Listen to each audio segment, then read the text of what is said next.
மீனராசி காலபுருஷனின் 12வது வீடு. நீர் தத்துவத்தில் இயங்கக்கூடிய மோட்ச ராசி. இந்த ராசியில் பிறந்தவர்கள் மென்மையாகவும் இரக்க குணம் அதிகம் உடையவர்களாகவும் இருப்பார்கள். அடக்கமும் பணிவும் இவர்களுடைய விசேஷ இயல்பு. ரசனை மிகுந்தவர்கள். உங்கள் ராசி அதிபதியான குரு பகவானானவர் 3 மாத வக்ரகதியில் இருந்து நிவர்த்தி அடைந்து நேர்கதையில் பயணித்துக் கொண்டிருக்கிறார். தன் சுயசாரத்தில் புனர்பூசம் நட்சத்திரத்தில் பலமாக உள்ளார். பலமடைவது உங்களுக்கு இது நாள் வரை இருந்த பிரச்சனைகளை குறைக்கும். உங்கள் மனதில் தைரியத்தையும் தன்னம்பிக்கையையும் விதைக்கும். உங்கள் கலஸ்திரஸ்தானம் மற்றும் சுகஸ்தானத்திற்கு அதிபதியான புத பகவானும் பங்குனி மாதம் 6ஆம் தேதிக்கு பிறகு அவர் வக்ர நிவர்த்தி அடைந்து நேர்கதியில் பயணிக்க உள்ளார். இதனால் இது நாள் வரை உடலில் உங்களுக்கு ஏற்பட்டிருந்த பிரச்சனைகள் படிப்படியாக குறையும். கணவன் மனைவிக்கு இடையே இருந்த கருத்து வேறுபாடுகள் இதன் பிறகு நல்ல முடிவிற்கு வரும். ஏற்கனவே மீன ராசிக்கு 7.5 சனியில் ஜென்ம சனி நடந்து கொண்டிருக்கிறது.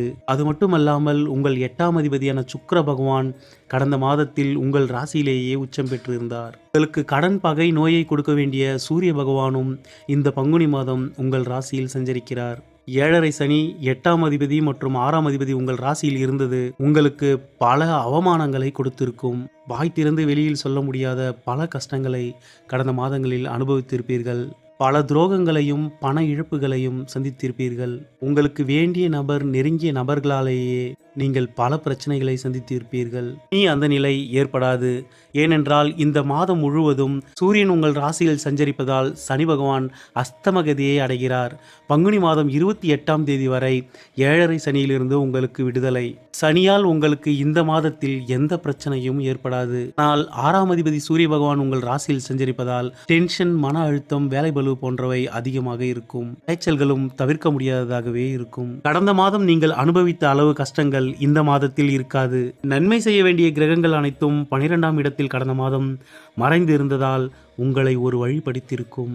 தாய் தந்தை வழியே பிரச்சனை, சகோதர வழியில் முரண்பாடு, கணவன் மனைவி இடையே பிரிவினை என பல கஷ்டங்களை கொடுத்திருக்கும்.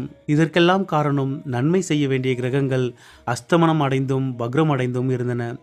தீமை செய்ய வேண்டிய கிரகங்கள் உச்சம் பெற்றும் பலம் பெற்றும் இருந்ததே இவ்வளவு பிரச்சனைகளுக்கும் காரணம். இந்த பங்குனி மாதம் 10ஆம் தேதிக்கு பிறகு உங்கள் 8ஆம் அதிபதி சுக்கிர பகவான் உச்ச பலத்தை இழந்து மேஷராசிக்கு பயிற்சி ஆவார். குடும்பஸ்தானத்திற்கு சுக்கிர பகவான் வரும்பொழுது நன்மைகளையே ஏற்படுத்துவார். இப்பொழுது உள்ள அனைத்து பிரச்சனைகளும் ஜூன் மாதத்திற்கு பிறகு உங்களுக்கு நிரந்தரமாக விலகிவிடும். தற்பொழுது உங்கள் ராசி அதிபதியான குரு பகவான் வக்ர நிவர்த்தி அடைந்துள்ளதே உங்களுக்கு பெரிய நன்மையாகும். இனி வரும் காலங்கள் உங்களுக்கு நன்மை அளிக்கக்கூடியதாகவே இருக்கும். எதற்காகவும் கவலை கொள்ளாதீர்கள். இறைவனை இறுக பற்றி கொள்ளுங்கள். இஷ்ட தெய்வத்தை தொடர்ந்து வணங்கி வாருங்கள். அதிக பிரச்சனைகளில் இருப்பவர்கள் குருவடிவாய் திருச்செந்தூரில் அமர்ந்துள்ள முருகப்பெருமானை ஒரு முறை வழிபட்டு வாருங்கள். தனுசு மற்றும் மீனராசிக்காரர்கள் உங்களுக்கு என்ன நடக்க வேண்டும் என்று விரும்புகிறீர்களோ அதற்காக திருச்செந்தூர் முருகனை மனதார வேண்டிக் கொள்ளுங்கள். நீங்கள் நினைக்கும் காரியங்கள் நல்லபடியாக முடிவடைந்த பிறகு காணிக்கை கொடுப்பது சிறப்பாகும். மே மாதத்தின் இறுதி வரை கவனமாக இருக்க வேண்டிய காலமாக உள்ளது.